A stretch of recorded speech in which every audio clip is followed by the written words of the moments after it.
সেই শিলিগুড়ি থেকে। শিলিগুড়ি থেকে। জয় গিরিধারী, জয় শ্রী রাধে। গিরিধারীর ডাকে আবারও ভক্তরা চলে এলেন অনেক দূর থেকে, সেই শিলিগুড়ি থেকে চলে এলেন আমাদের কৃষ্ণকুঞ্জে তাদের ভগবানদের নিয়ে অঙ্গরাগের জন্য। কোথা থেকে এসেছেন দিদি আপনারা? শিলিগুড়ি থেকে। আচ্ছা, কখন বেরিয়েছিলেন বাড়ি থেকে? রাত্রে 8:20-তে। আর এখন পৌঁছলেন কটা বাজে?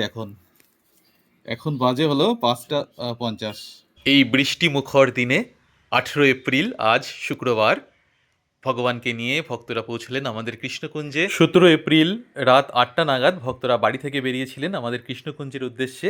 18 এপ্রিল শুক্রবার ভোর 5:50 আমাদের কৃষ্ণকুঞ্জে এসে পৌঁছলেন। এই সময় কিন্তু গিরিধারীর নিদ্রাভঙ্গ হয়নি, গিরিধারী তখন কিন্তু শয়নে ছিলেন।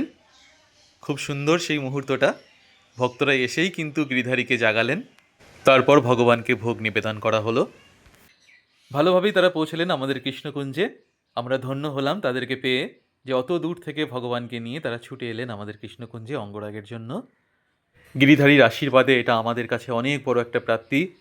সেদিন ও হয়তো মনে একটু কষ্ট পেয়েছে, সেদিন ও বলে কি ও আবার জামা কাপড় বানায় আমার গোপালদের, তারপরে লাল্লার সুন্দর সুন্দর ড্রেস, উলের ড্রেস বানিয়ে দেয়। আমি সেদিন বলছি ওদের একটা জামা প্যান্ট ভালো করে বানিয়ে দিস তো পয়লা বৈশাখের জন্য। বলে কি তোর লাল্লাকে আমার বাড়িতে 2 দিন রাখবি, আমার মেশিনের সামনে বসাবো, আমি মাপবো আর বানাবো, মাপবো আর বানাবো। বলে ফিটিংস হবে।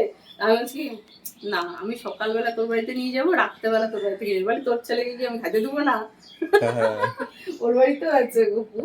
কিন্তু আমার মানে কি কেমন একটা ইয়ে হয়, আমি মার বাড়ি ছাড়া আমি কোথাও, আমার ছেলে মেয়েকেও যেমন মার বাড়ি ছাড়া এখন অব্দি, শুধু এই যে এখন মেয়ে কাজের সূত্রে বাইরে থাকছে, কিন্তু এটা আমার যেমন মনের থেকেই আসছে যে এখানে আসলে পরে ও রাজি আছে।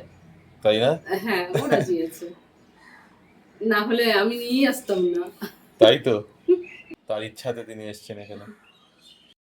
ভক্ত বলছিলেন যে তার গোপালকে কখনো তিনি কাজ ছাড়া করেননি, এই প্রথমবার তিনি গোপালকে রেখে যাচ্ছেন অঙ্গরাগের জন্য কৃষ্ণকুঞ্জে। এটাও কিন্তু আমাদের কাছে অনেক বড় একটা প্রাপ্তি।